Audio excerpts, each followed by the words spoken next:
Chief Minister K. Chandrashekar Rao filed his nomination papers yesterday in Gajwel. Now, in his election affidavit, he has declared assets worth of 22 crore rupees. Uma, that is a rise of about 7 crore rupees from 2014 in just 4 years. So clearly, a hike in assets is, you can't just ignore that.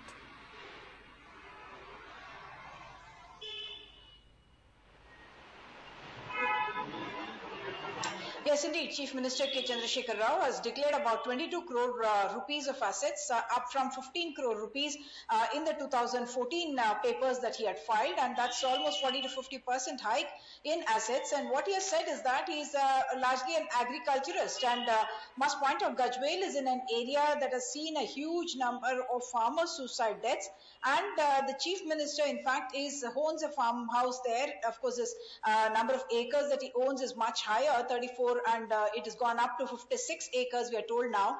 And he declares that every year he is making a profit of net income of 91.5 lakh rupees from the agricultural income. Of course, it's a very modern agriculture that he practices with with all the equipment. He said, in fact, he's spent over 3 crore rupees on developing his farm itself, and therefore perhaps not a surprise his supporters would claim that his income from agriculture itself in an area that otherwise does not have water seems to be quite high. But he's also said that he owns a huge number of shares, about 4 crore shares in Telangana publications, and 56 lakh rupees worth of shares in Telangana Broadcast Company, both of which are the publication and the TV owned by the TRS family, that first family, and that's why he has a huge share in that. Interestingly, he says he does not own a car, and car incidentally happens to be the symbol of KCR's party itself. And the second aspect of it, of course,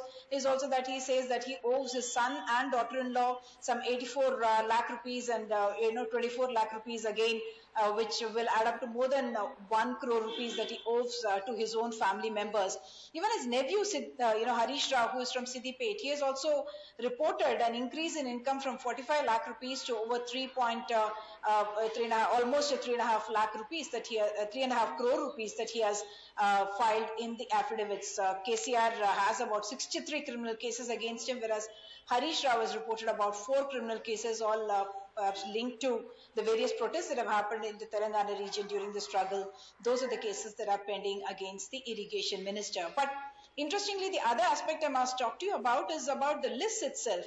The Grand Alliance, Harsha was talking about problems with the Congress list there. Here also the Grand Alliance of Congress, Telugu Desam, TJS, having some trouble certainly, because while on the one hand KCR yesterday announced another 10 names to the 119, which means only 2 seats are left to be announced, whereas the Grand Alliance is still struggling with resolving the number of seats that each would fight. TJS has announced that they will fight in fact 12 seats, whereas they are given only about 8 seats that were allotted as part of the Grand Alliance. Congress once again having trouble after having announced certain names, and there are rebels who have said they are going to come and stand in those places. TDP also not bereft of rebel trouble. So on the whole, Grand Alliance of the Congress and the TDP not yet getting its act together. Back to you.